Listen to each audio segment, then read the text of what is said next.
the very special owner of Hanworth House, Marisa Vecchio. Marisa, can you please give us a brief history of the famous Hanworth House? Infamous Hanworth House. Infamous. Well, Hanworth was built in 1864 by the first Portmaster of Brisbane, George Heath, and he lived in this beautiful home with his wife and 9 children for about 25 years whilst he built the lighthouses in Queensland. And after that time, he returned to England, to Hanworth, which is in fact a town in England where the house derived its name from.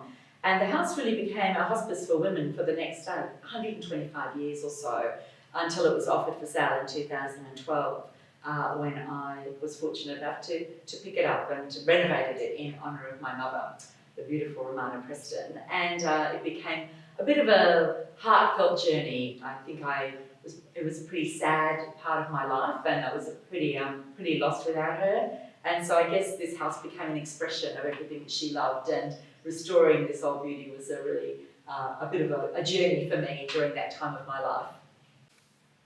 Marisa, you've just done this big renovation, major renovation to this property. You're bringing furniture in. Tell me what happens. You're just about to open it again. Absolutely. Well, I'm imagining you're talking about March 2013, so we've been renovating it for quite a few months. We were just about to open this wing, actually the wing we're sitting in right now, which is the ballroom.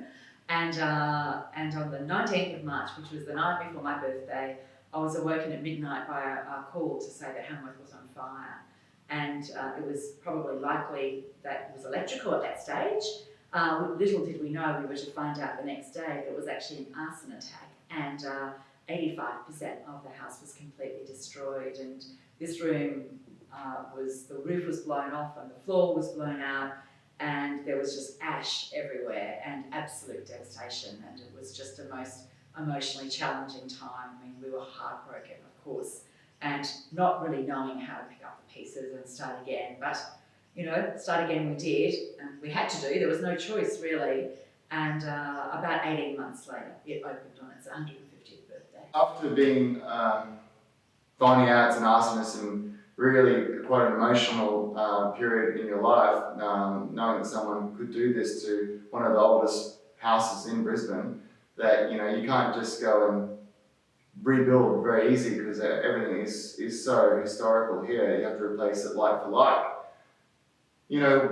Why didn't you just go and bulldoze it down? Was it because the community came and helped you so much, and because they rallied behind you and say, this is a really good iconic house, and how many people actually came and helped you clean up, and after the fire, restoring this place, and just generally sort of getting it ready so you can actually see what was left of the bones of the place, because there wasn't much left, was there? There wasn't.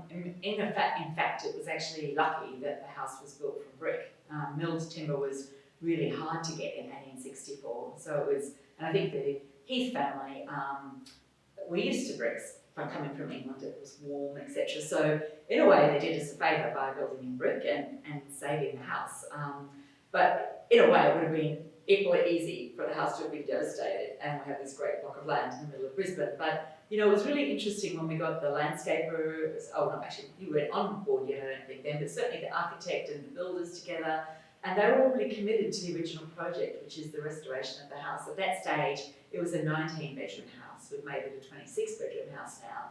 But at that stage, it was 19 bedrooms, and it was amazing how we all recommitted to the original design of the house, because it had been that way for so long. It really was an opportunity for us to rethink and maybe regroup and maybe do something a bit differently. But in essence, what we've got now is much as it was before the fire, just a little bit bigger. Marisa, the big question. Would you have done anything different? Oh gosh, that's a great question, isn't it? Isn't it funny, you don't often sit down and think about would you have done anything differently on the spot? Probably not, I think maybe that's a testament to the fact that I was lucky and I had a great team, and multi-dimensional team. Like, you guys were fantastic, the builders were great, and we all had our differences and our arguments. It wasn't as if it was just a plain sailing, but I think it made the project better. Oh, yeah. And maybe that's why everyone came to think of it as such a great project. So I think if I say no, it's because I mean it, but I also think I'm in it because we had so much communication on the way and short time frames, particularly you guys. I mean, when the landscapers come in, you really can see the end. So you've got a really short time frame to work within, much shorter than any of the other team members.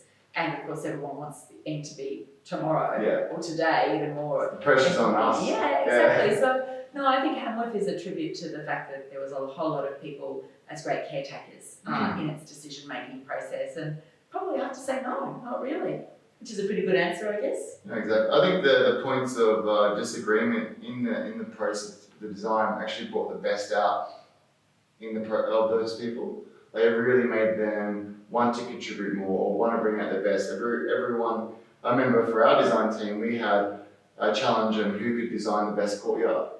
And then we pitched it to each other, and I think Claire won, and she's English. Yes. So you'd hope the English lady would win that design. But I think for the architects, for the builders, I think everyone was always questioning what each other was doing, and then we were sort of thinking from a different perspective or more objectively. So I think it really brought out the best in everyone at the end and pushed them to be, give the best job possible. Yeah, well, I think it shows. If you look at it now, you probably see that's absolutely the end result. Definitely. Which is fantastic.